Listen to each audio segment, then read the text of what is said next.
Merhaba arkadaşlar, Slav Hevalno. Biz bu derste Kürtçe A1 ve A2 seviyesi için fiiller üzerinde duracağız. Arkadaşlar burada 23 tane fiil vardır.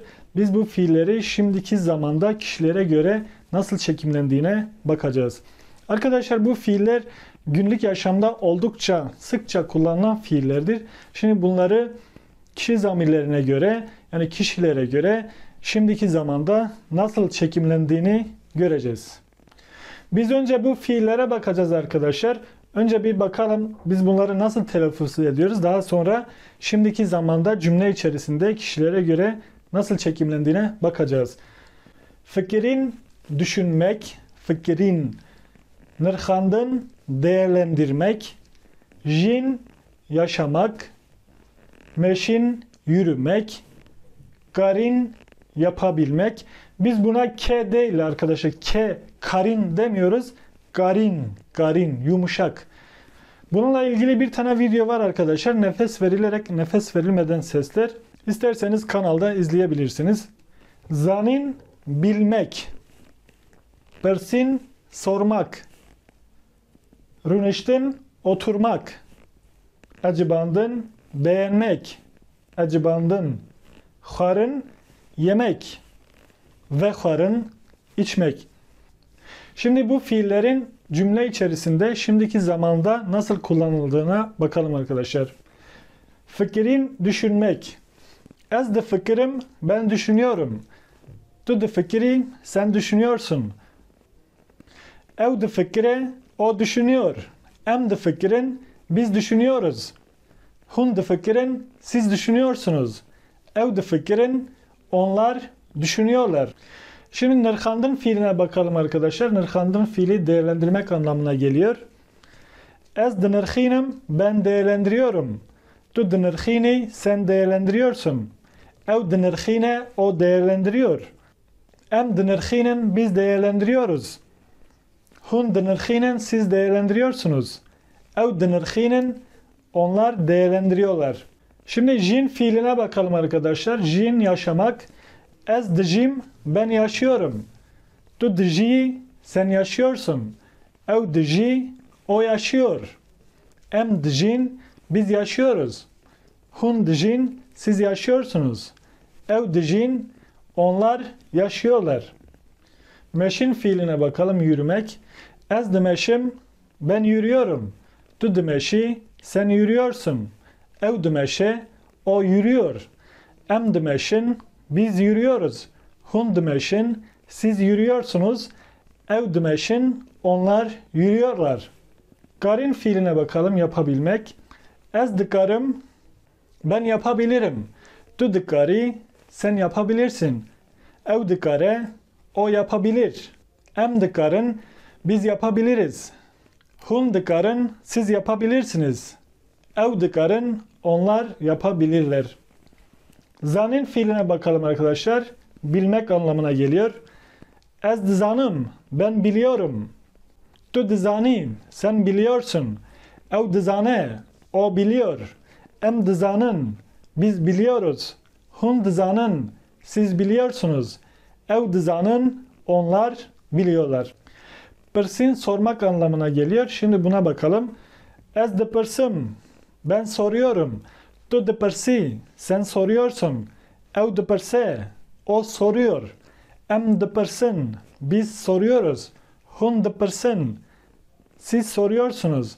Ev de persin, onlar soruyorlar. Runiştin fiiline bakalım. Oturmak anlamına geliyor. Runiştin. Ez rudenim, ben oturuyorum. Tu rudene, sen oturuyorsun. Ev rudene, o oturuyor. Em rudenin, biz oturuyoruz. Hun rudenen, siz oturuyorsunuz. Ev rudenen, onlar oturuyorlar. Acıbandın fiiline bakalım arkadaşlar. Beğenmek anlamına geliyor. Ez de acibinim, ben beğeniyorum. Tu de acibini, sen beğeniyorsun. Ev de acibine, o beğeniyor. Em de acibinin, biz beğeniyoruz. Hun de acibinin, siz beğeniyorsunuz. Ev de acibinin, onlar beğeniyorlar. Şimdi harın fiiline bakalım. Yemek anlamına geliyor. Ez dokhum, ben yiyorum. Tu dixwî, sen yiyorsun. Ew dixwe, o yiyor. Em dixwin, biz yiyoruz. Hun dixwin, siz yiyorsunuz. Ew dixwin, onlar yiyorlar.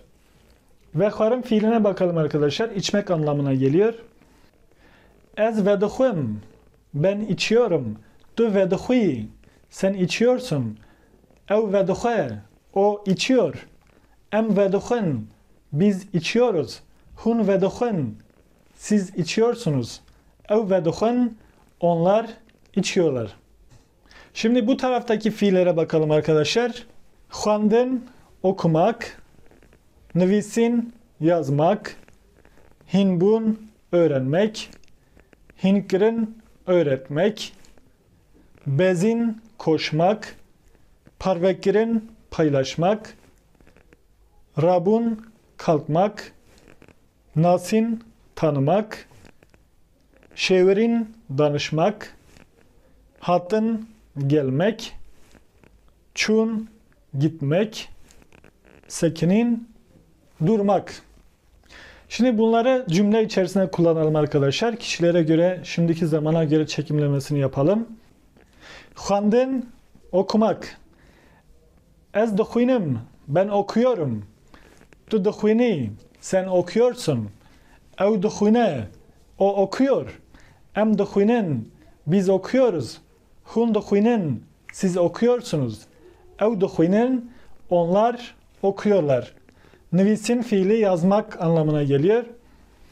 Ez dinivîsim, ben yazıyorum. Tu dinivîsî, sen yazıyorsun. Ew dinivîse, o yazıyor. Em dinivîsin, biz yazıyoruz. Hun dinivîsin, siz yazıyorsunuz. Ew dinivîsin, onlar yazıyorlar. Hinbûn fiiline bakalım. Öğrenmek. Ez hin dibim, ben öğreniyorum. Tu hin dibî, sen öğreniyorsun. Ew hin dibe, o öğreniyor. Em hin dibin, biz öğreniyoruz. Hun hin dibin, siz öğreniyorsunuz. Ew hin dibin, onlar öğreniyorlar. Hinkirin fiiline bakalım. Öğretmek anlamına geliyor. Ez hin dikim, ben öğretiyorum. Tu hin dikî, sen öğretiyorsun. Ew hin dike, o öğretiyor. Em hin dikin, biz öğretiyoruz. Hun hin dikin, siz öğretiyorsunuz. Ew hin dikin, onlar öğretiyorlar. Şimdi bezin fiiline bakalım arkadaşlar. Koşmak anlamına geliyor. Ez dibezim, ben koşuyorum. Tu dibezî, sen koşuyorsun. Ew dibeze, o koşuyor. Em dibezin, biz koşuyoruz. Hun dibezin, siz koşuyorsunuz. Ew dibezin, onlar koşuyorlar. Şimdi parvekirin fiiline bakalım arkadaşlar. Paylaşmak. Ez parvedikim, ben paylaşıyorum. Tu parvedikî, sen paylaşıyorsun. Ew parvedike, o paylaşıyor. Em parvedikin, biz paylaşıyoruz. Hun parvedikin, siz paylaşıyorsunuz. Ew parvedikin, onlar paylaşıyorlar. Rabun fiiline bakalım arkadaşlar. Kalkmak anlamına geliyor. Ez radibim, ben kalkıyorum. Tu radibî, sen kalkıyorsun. Ew radibe, o kalkıyor. Em radibin, biz kalkıyoruz. Hun radibin, siz kalkıyorsunuz. Ew radibin, onlar kalkıyorlar. Nasin fiiline bakalım arkadaşlar. Tanımak anlamına geliyor. Nasin, ez dinasım, ben tanıyorum. Tu dinasî, sen tanıyorsun. Ew dinase, o tanıyor. Em dinasın, biz tanıyoruz. Hun dinasın, siz tanıyorsunuz. Ew dinasın, onlar tanıyorlar. Şeverin fiiline bakalım. Danışmak anlamına geliyor. Ez dişeverim, ben danışıyorum. Tu dişeveri, sen danışıyorsun. Ew dişevere, o danışıyor. Em dişeverin, biz danışıyoruz. Hun dişeverin, siz danışıyorsunuz. Ew dişeverin, onlar danışıyorlar. Hatın fiiline bakalım arkadaşlar. Gelmek anlamına geliyor. Estem, ben geliyorum. Tutteyi, sen geliyorsun. Evte, o geliyor. Emten, biz geliyoruz. Hunten, siz geliyorsunuz. Evten, onlar geliyorlar. Çun fiiline bakalım. Gitmek anlamına geliyor. Ez diçim. Ben gidiyorum. Tu diçi. Sen gidiyorsun. Ev diçe. O gidiyor. Em diçin. Biz gidiyoruz. Hun diçin. Siz gidiyorsunuz. Ev diçin. Onlar gidiyorlar. Şimdi sekinin fiiline bakalım arkadaşlar. Durmak anlamına geliyor. Ez disekinim. Ben duruyorum. Tu disekini. Sen duruyorsun. Ev disekine. O duruyor. Em disekinin. Biz duruyoruz. Hun disekinin. Siz duruyorsunuz. Ev disekinin. Onlar duruyorlar.